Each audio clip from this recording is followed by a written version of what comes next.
সরকার একটি ঘোষণা।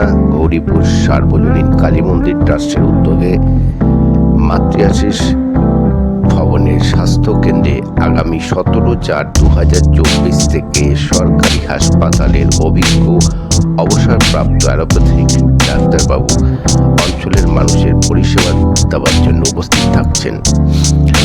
ডাক্তারবাবুর নাম ডাক্তার এ.কে. মিত্র। উনি স্ত্রীরোগ শিশুরোগ বিশেষজ্ঞ, এছাড়া সাধারণ রোগীদেরও পরিষেবা দেবেন। ডাক্তারবাবু 45 বছরের সরকারি হাসপাতালের অভিজ্ঞ ডাক্তার। উনি প্রতি সোমবার এবং বুধবার সন্ধ্যে 6টা থেকে রাত্রি 8টা অবধি অঞ্চলের মানুষের বা রোগীদের পরিষেবা দেবেন। সমস্ত মানুষের সহযোগিতা আমরা কামনা করি। ধন্যবাদ।